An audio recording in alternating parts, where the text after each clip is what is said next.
It's funny if you do it live. Oh, and speaking of live, we are live. Hello, hi YouTube. Hello, patron subscribers.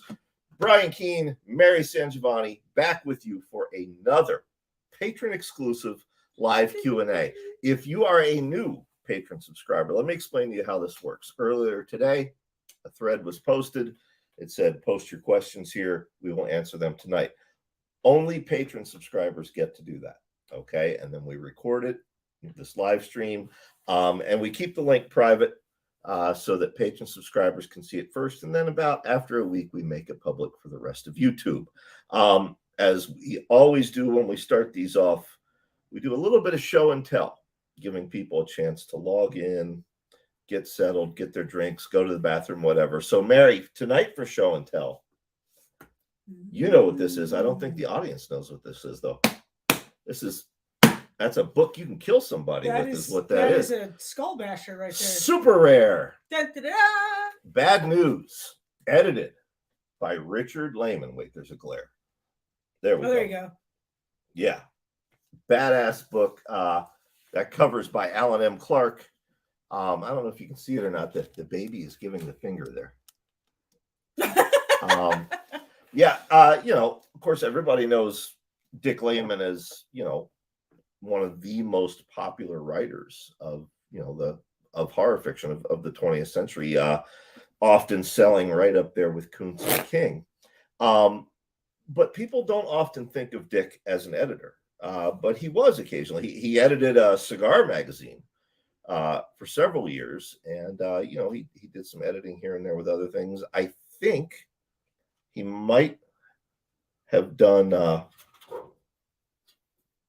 a Night Visions. Did he? I think he did. And I can't remember. I should go downstairs and look at our Night Visions collection.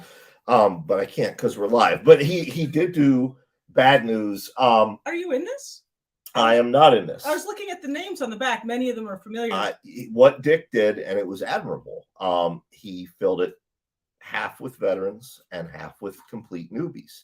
And the complete newbies that made it in were, of course, Rain Graves and Jeff Cooper and Richard Chismar, who was still new at the time, and Tom Piccirilli. And some of the veterans were F. Paul Wilson, Lucy Taylor, Bill Pronzini, Bentley Little, Ed Lee, Jack Ketchum. So it was a nice mix what he did here. It's a great anthology. I don't think it's in print anymore.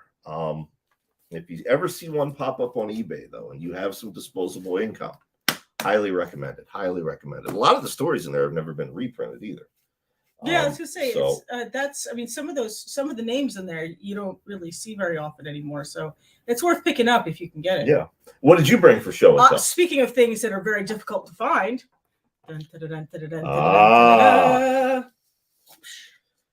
Oops. I have two Midnight House versions of Edward Lucas White, who looks a little bit like a cross between Santa Claus and Albert Fish.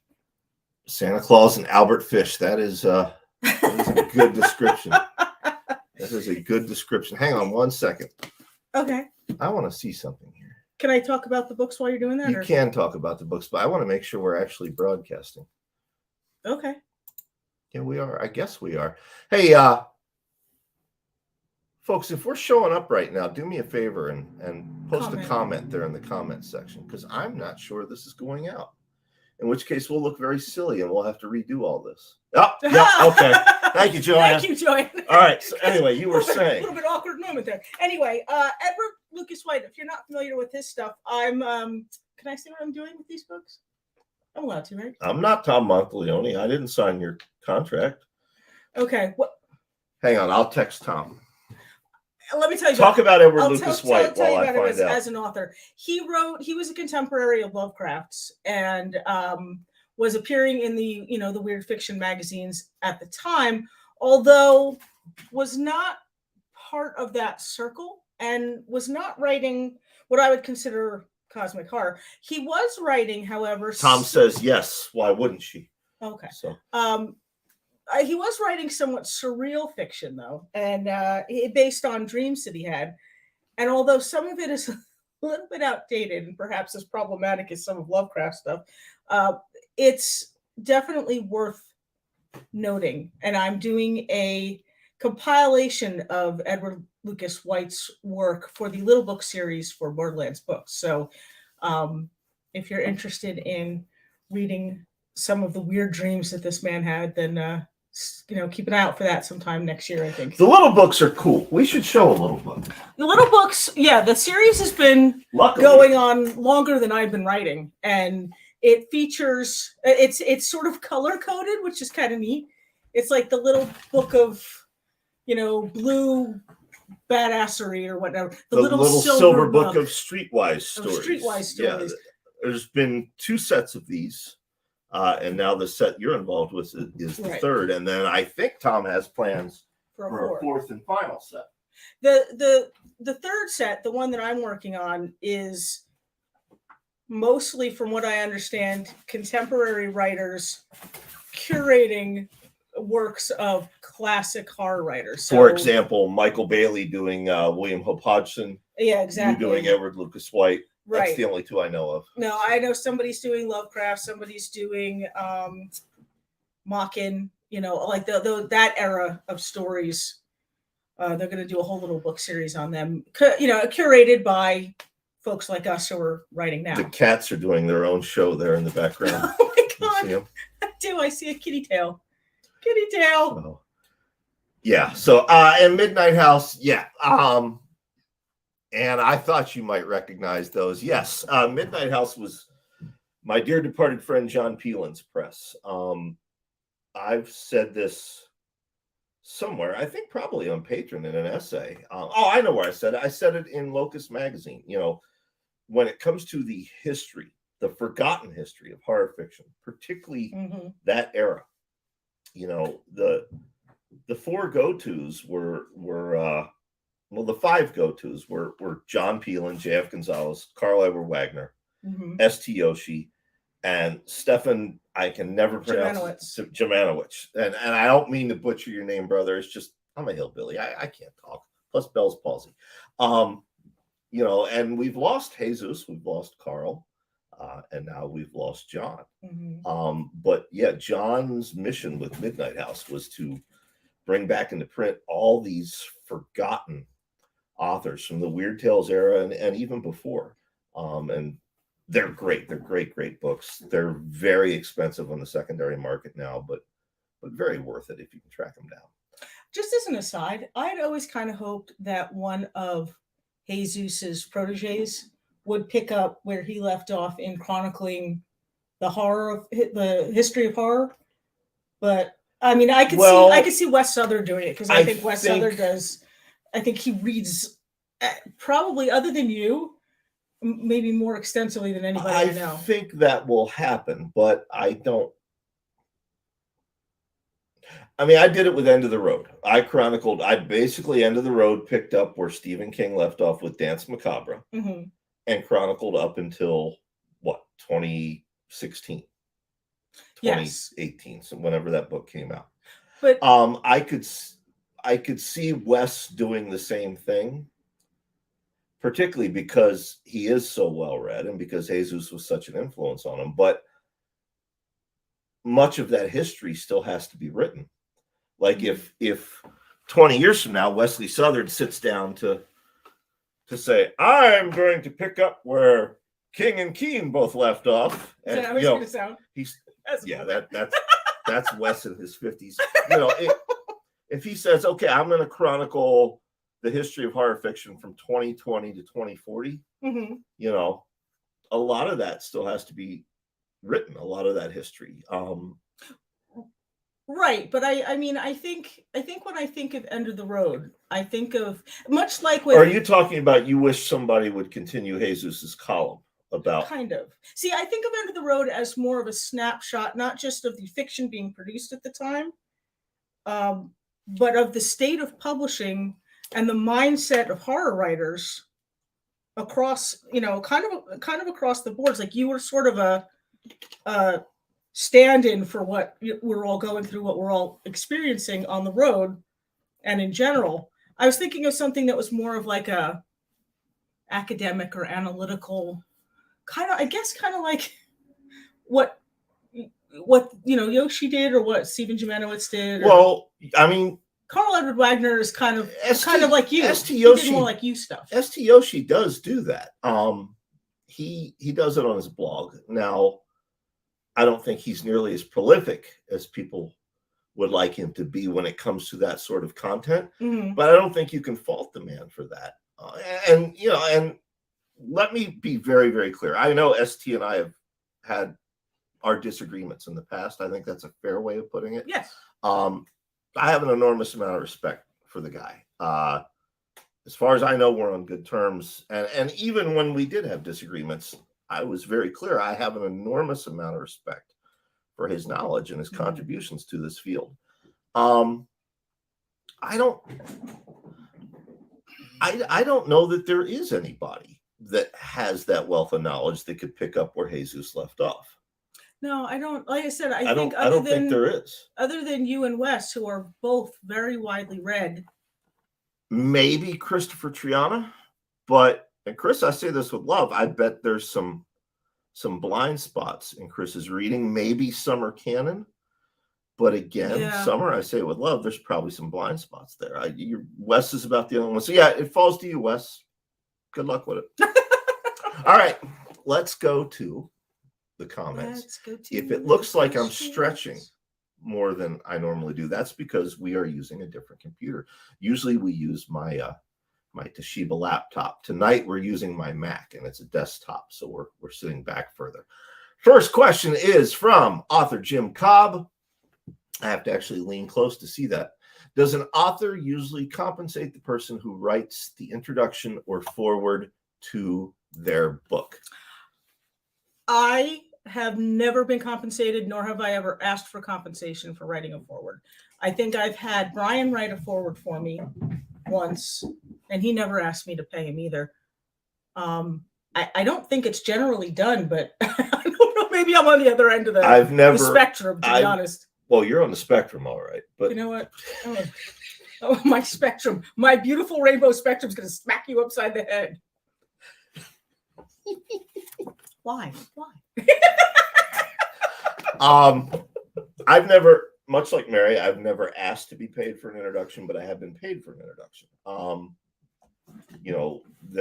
There have been publishers who have offered to pay. I have found when that happens, it is usually because it's an introduction for a signed limited edition, and it involves signing signature sheets, but it is not the norm. Yeah, no, usually you are expected to do that gratis. Mm-hmm. And I think you should do it gratis unless they offer you money, in which case, take the fucking money, right? Yeah, sure. But, I mean, if somebody offered to pay me, I don't think I'd turn it down, but I would never expect it. Next question. When is Rural Gothic happening? I'm impatiently waiting the release date. Sympathy for Scott. It's not happening for a long time. If you read last week's newsletter, then I'm buried in work right now. I'm not even thinking about Rural Gothic. You're looking at, there was a decade in between urban Gothic and suburban Gothic. You're probably looking at another decade. But it will happen eventually. Teddy asks, do you feel better after you wrote the blog about the publisher? It seemed like a lot to get off your chest. Okay, what Teddy is talking about is today's blog entry at briankeene.com, which is called An Open Letter to Pete Kale of Bloodshot Books. Was it a lot to get off my chest? Not really. I didn't have a personal stake in this, Teddy. I'm not published by Bloodshot Books. I've never been published by Bloodshot Books. My only connection to the guy is I run into him at conventions once in a while, and I had him on the horror show once upon a time, a long time ago, as a guest. Other than that, I don't really know the dude. But I do know that for several years, going back, at least 3 years, without naming the at people, least, possibly longer. There have been authors who are having trouble getting paid by him, who are having trouble getting the royalty statements. And, that happened to coincide with my retirement from getting involved with this kind of bullshit. But the one author, she is someone who's very close to Mary and I wanted to get involved, and she said, no. First of all, old man, you're retired. And second of all, we want to give him a chance. However, I've been hearing rumblings for the past 6 months that it's happening again, and it's worse than ever. And I know Todd Kiesling had made it public, I guess maybe a year ago, and he got a lot of blowback for that, which isn't right. I remember, and you'll remember. Mm-hmm. And if you don't remember, go buy trigger warnings, because it's all recounted. We got an enormous amount of blowback for Leisure Books, Dorchester Publishing. Mm-hmm. But most of the people who gave us blowback now, 15 years later, say, yeah, you were right. We were wrong. Todd Kiesling was in the right to make that public, but he got a lot of blowback for it. And it didn't change anything, I think, because of that blowback. I said something today because, because you don't care about blowback. Yeah. Hey, I'm old. I don't give a shit about blowback. I am fully aware I have an enormous amount of privilege. And that's not a word I necessarily like to use, but it is what it is. I admit I have an enormous amount of privilege. Not just because I'm a straight white guy. I have an enormous amount of privilege because of who I am in this industry and what I've done. So, if someone like Todd speaks up, great. If some of these other authors like Adam Millard, who kicked this all off this time, if he speaks up, great. Okay. And that should be encouraged and they should be supported. And if you're going to give them blowback, then fuck you. But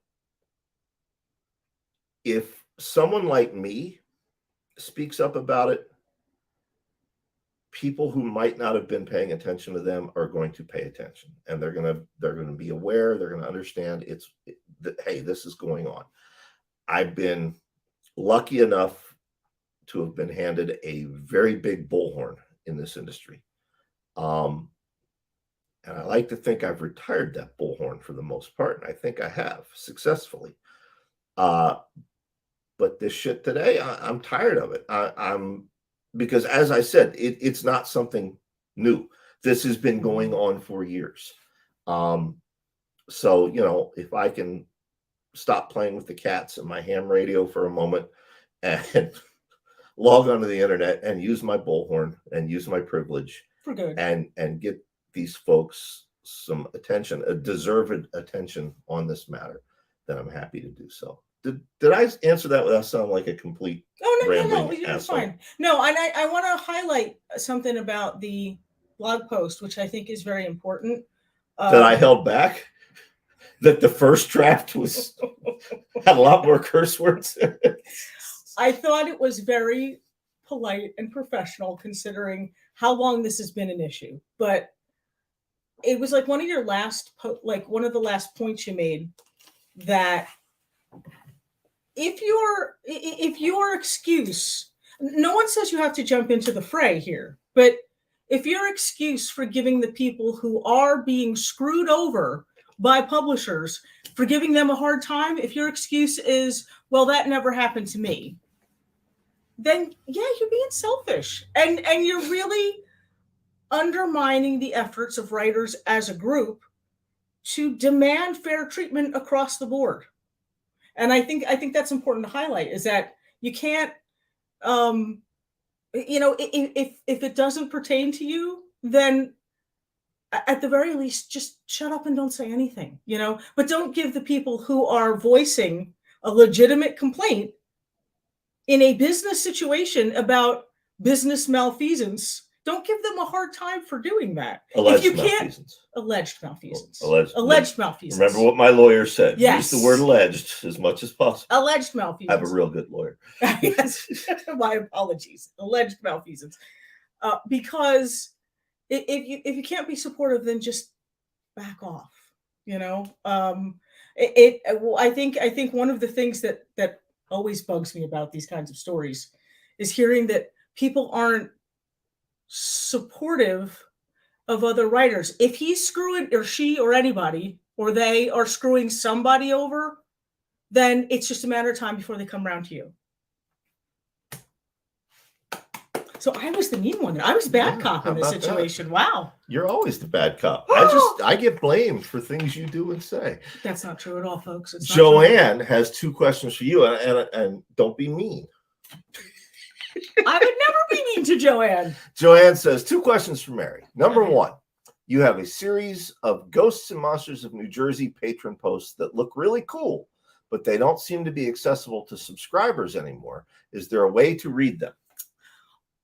Currently, they are locked. And the reason for that is because I am working on putting them together in a book.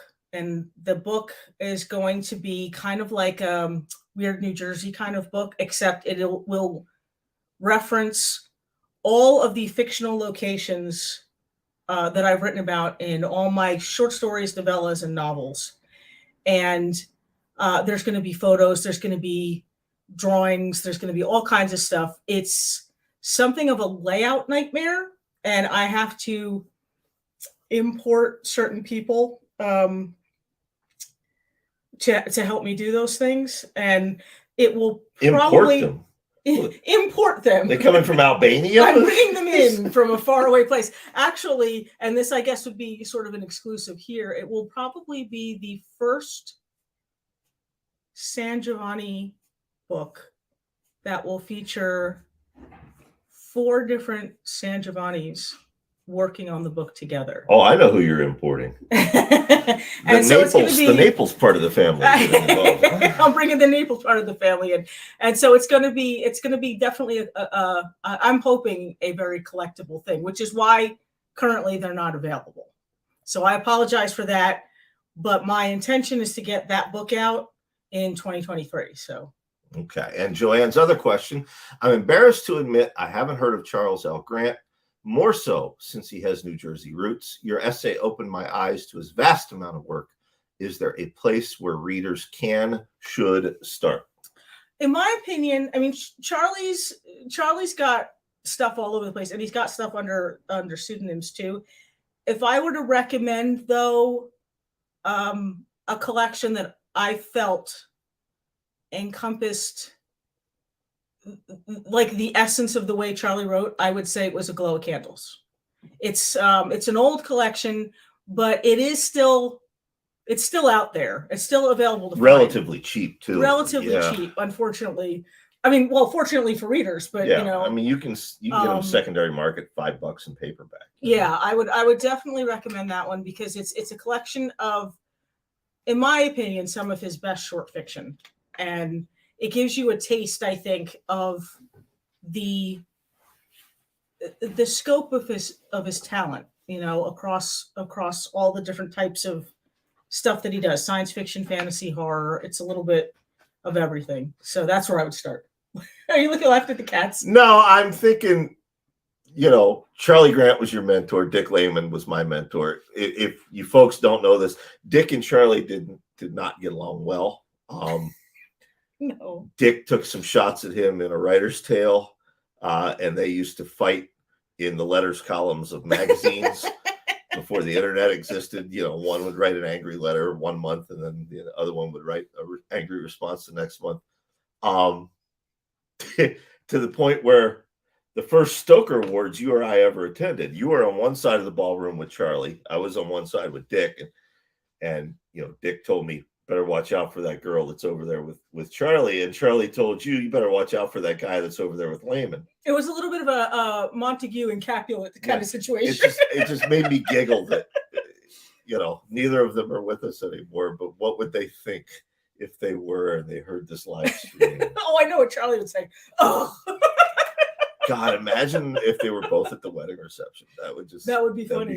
That would be funny. So anyway, all right, good questions, Joanne. Where is this essay at that she talked about, your Charlie Grant essay? Oh, that is on Patreon. You can see if you're a Patreon subscriber. It was a while back, but I did a sort of remembrance of Charlie, and it's on my. I should subscribe to your Patreon. You probably should. I subscribe to yours. Thank you.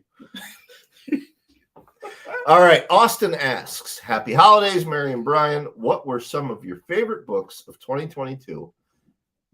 Excuse me. He didn't burp. I added that. And what made them stand out?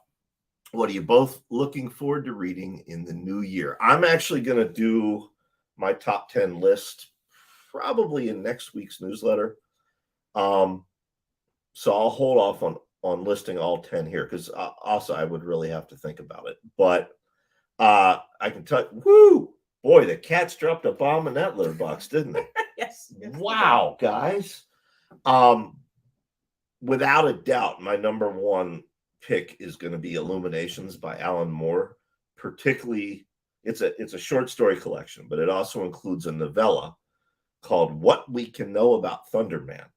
And I'm on record as saying I think it's one of the top 3 things Alan Moore has ever written. It ranks alongside V for Vendetta, Watchmen, and Swamp Thing, in my opinion. It's one of the best things he's ever done. So that's going to be my number one pick easily. Numbers 2 through 10, I've really got to give some thought. What am I looking forward to next year? I know Brian Smith is finishing up some stuff that sounds very, very cool. I don't know. I kind of been sleeping. I'm not sure what else coming out next year. I know. To be honest, and there's things that I know are coming out next year that I'm not sure I'm allowed to talk about, like Paul Tremblay's next book, King's next book. I'm not sure those have been made public yet, so maybe I shouldn't say anything. But yeah, it's going to be a good year for horror fiction next year. I'm excited. Yeah. What about you? What was your favorite book this year? Well, I'm sort of embarrassed to admit that most of the reading I did this year was for the Shirley Jackson Awards. And I'm not embarrassed about that. I'm embarrassed that was sort of most of what, like I haven't really read much beyond that just because I've been very busy. And to be fair, they send you like a tractor trailer pulls up and there's a forklift. I do. I get with a pallet full of books. Yes, I get a lot of books. There was some. I mostly read short fiction and novelettes, which is shorter than novellas, and collections. So most of what I read this year was short fiction. I'm terrible with titles but there really was. You some like fantastic Haley's? You raved about Haley's. I did book. Like Haley's. I like anything Haley Piper does. She has this lyrical way of writing that is. It sort of lulls you almost into this like dreamlike state with its poetry before it slams your skull into pavement. It's really, really well done stuff. There was just some really remarkable short fiction. Yeah, this one is the one you were raving about. Yes. Unfortunate Elements of My Anatomy. Yes. I'd have to go and look back and look at my files at the titles of some books. But if you go to the Shirley Jackson Award website and you look at the nominees, because we did have to vote eventually on all the categories as judges. Pretty much the stuff that was in all of that lineup were the things that we thought were just phenomenal work this year. So I guess I know that sounds almost like kind of a cop out, but if you only because I'm terrible with titles, if you want to go and find some great fiction from short fiction to novel length stuff, check out the Shirley Jackson Awards. What do you call it? The nominees. I'm like flailing today. What the hell is wrong with me? It's the butterfly. It might be it's the butterfly. Distracting you. It might be the butterfly. All right. One final question, I believe. So if you guys have other questions that you didn't get to ask on Patreon, put them in the comments now and we'll get to those too. Anne asks, what's the best way for readers to support short genre fiction markets now that Amazon is shutting down Kindle subscriptions? I thought that was only happening in China. Is that happening in the US now too? I haven't been paying attention to the news this week. Other than Bloodshot Books, I've been busy. I'm going to take you at your word that they're doing that. And then she says, patron waitlist books, some new idea nobody thought of yet. I was annoyed to learn I can't buy digital copies of analog on waitlist books. Could there still be a way for genre fiction magazines to work together and create something that works in the US and overseas? I mean, for the second part of that, sure, there's a way, but try to get them all to agree on it. We could barely get them to agree on what a professional rate was. Yeah, I mean, Patron is good. Waitlist is good. Godless. Now, Godless, I know they want to focus on all kinds of horror, but it seems to be a haven mostly for extreme horror and some splatterpunk, and some transgressive stuff. But the best way for readers to support short genre fiction markets is to spend money. I mean, it comes down to that. Buy anthologies, buy the issues, buy short story collections, buy magazines. And I mean, in my opinion too, Patron is a good way to support short fiction. I think it's fair to say, most of the short stories, or at least a record number of the short stories that were nominated for Shirley Jackson Awards this year, were on people's patrons. There were fiction that was originally published on people's patrons, because we get to see where it was published first. So I mean, going to the online magazines, reading them there, buying the issues, buying subscriptions. A lot of publishers tell me that subscriptions are what carry them a lot of times. Yeah. And what Brian said. Yeah. All right, let's go to the comments. Let's click out of here. So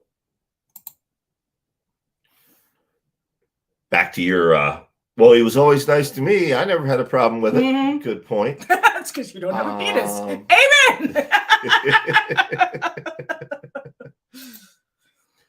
Do you both plan to do at least one more live stream before year's end? Yeah, absolutely. Yes. Absolutely. We have, hang on, let me look at the calendar here. I think we got 3 weeks, 2 weeks, something like that. 3 weeks. There'll be at least one, probably two. Yeah, definitely. Yeah, Brian tries to do them weekly, and I think when he thinks of it, he'll ask me to join along. So, well, I know. And sometimes you're just kind of doing. I mean, people pay $5 a month for access to my Patreon, a flat fee. I do it a little different than the rest of you. For $5 a month, once in a while, they should be able to look at something other than this pretty face. Well, so I'll bring in you next year. I've actually been thinking about this. I want to start bringing in other people as well. Not that I don't find you charming, but is this pretty face not enough? It's enough for me. I put a ring on that finger, didn't I? Show them. So it's enough for me. No, but we have so many people locally. Wesley Southern, Summer Cannon, John Urbansick, Jessica Epley, Stephen Kozanowski, Robert Swartwood, Richard Chismar, Billy Chismar. The list goes on and on and on. And it makes sense to put some other people down in that chair and promote their patrons, while we're at it. Going back to Ann's comment earlier, well, that was Austin's question. So, all right, if there's any more questions, pop them in real quick. I wish the print magazines had better print. I wish they had larger print. Because let me tell you, man, at 55, these trifocals, they're not cutting it anymore, Ann. Solidarity, I feel you. So, all right, I don't see anything else popping up, so I guess that's it for tonight. But yeah, we will definitely try to be back again next week, Austin. If you folks would like Mary to sit in again, let me know on Patreon. But what? I see you shaking your head no. No, I said yes. No. I'm marrying that. I am. You what? I'm marrying that. That? You're marrying that? I'm marrying all that, baby. All that. Woo! All right, guys. Thanks again. Seriously, we appreciate it. Appreciate your support. And we'll see you next week.